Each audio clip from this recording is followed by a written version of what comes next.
Linda, a long time ago, more than a year ago, I was chatting with her about shows and things they should consider. And I had just seen a news article, an old news article of the Bozeman High School Art Club. And I said, and it had its own collection. And I thought, well, there's an opportunity to link the Bozeman Art Museum with the high school. A lot of people don't know that they have a big arts program. And some of the teachers are here tonight, and with a lot of students. And finally, a couple months ago, or 6 weeks ago, she came to me and said, good idea. And let's do that January through March.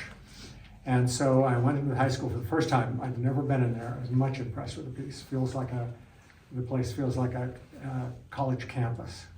And linked myself with members from the art club and the faculty, and they chose pieces from their collection to show at a special show here in the Bozeman Art Museum. I'm not going to talk about it. I'm going to have two students talk about it. Sam will talk first and tell you about the art club, and then Sky will tell you about the collection, and then they'll stand up for a little while longer to answer any questions you have. Start away, Sam. All right.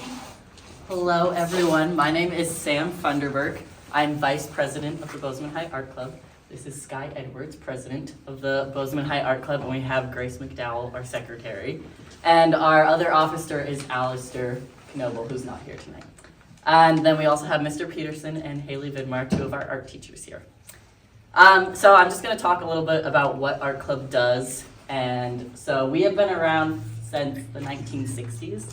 So we have a pretty long history, but what we do is we meet every week during lunch, 45 minutes, and we do different art murals around the school, paint, do screen printing, ceramics. We meet where kids who maybe don't have the opportunity to take an art class can come and do art that's not in a class. We have around 20 members. Some of the murals you may have seen around town, we painted on the planters. We pair with the Bozeman City to do planters in roundabouts, and we painted some of those. We painted the roundabout right outside of the Bozeman High School, and we have painted a bunch of murals within the Bozeman High School.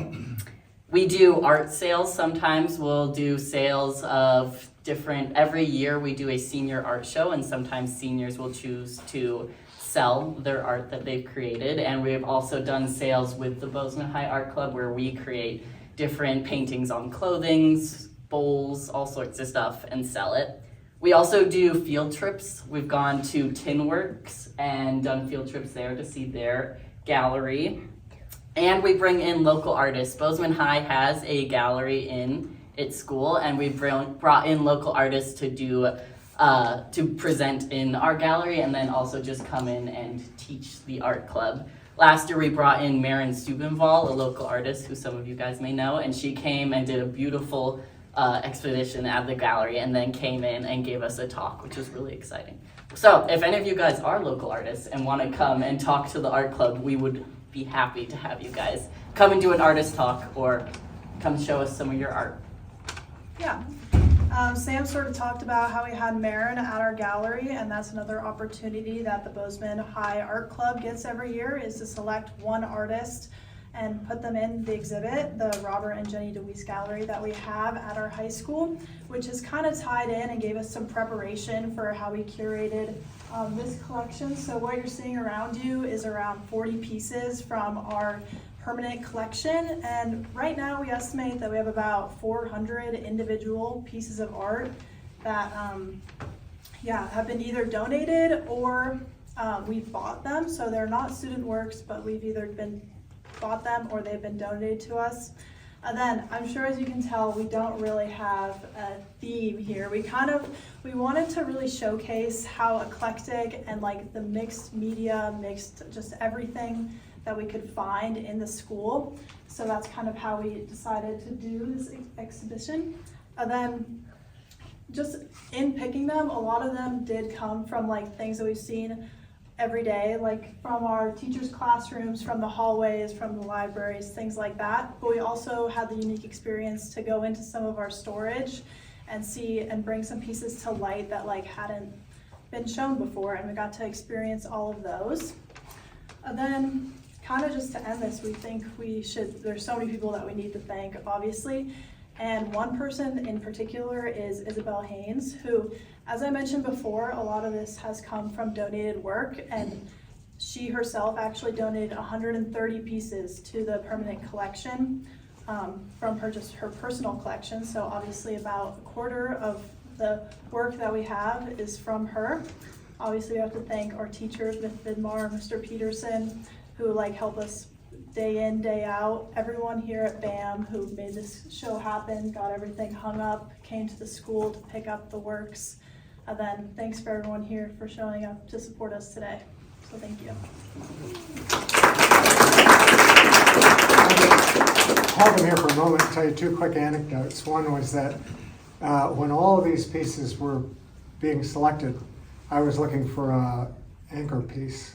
And I had arrived early, and Haley was teaching a class and says, don't go away for 10 minutes. So I walked the hallways, and I saw this triptych, 3 oil paintings on the wall outside the assistant principal's office. And I said, we have to have that. And so it was arranged. And I love it.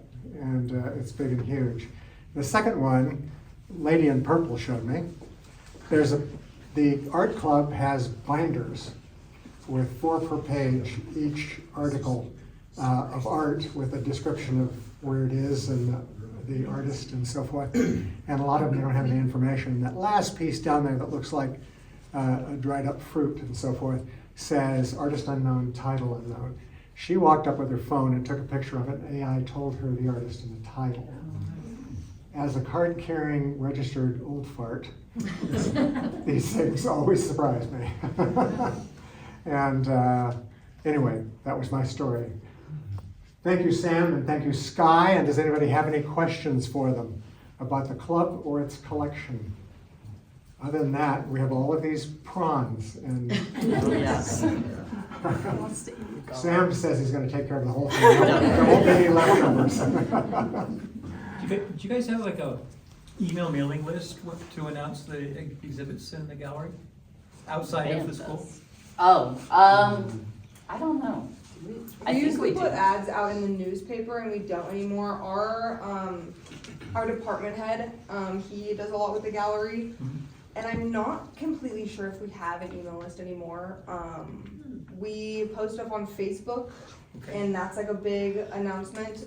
But as the years have gone by, like the mailing list grew so much, it had to be done in like multiple goes, and then a lot of people still weren't showing up. So then we were like, do we just nix the emails? Here's a question for you. So the art club is on Facebook? The art club is on Instagram. The Instagram. gallery is called the Joshua and Ginny DeWeese Gallery, and that has like its own entire Facebook. Okay. It's Bob and Jenny Louise. I can Yeah. find Bob and Jenny, please, yeah. When you walk into the museum, it tells you to go into the visitors' room on the left. And can anybody walk in who wants to go look at the gallery? Yes. Yeah, you have to check in at the main office But then you because can you're a walk in. visitor. Yeah, but then you can just walk into the gallery. So Yeah. they take away the firearms and stuff like that.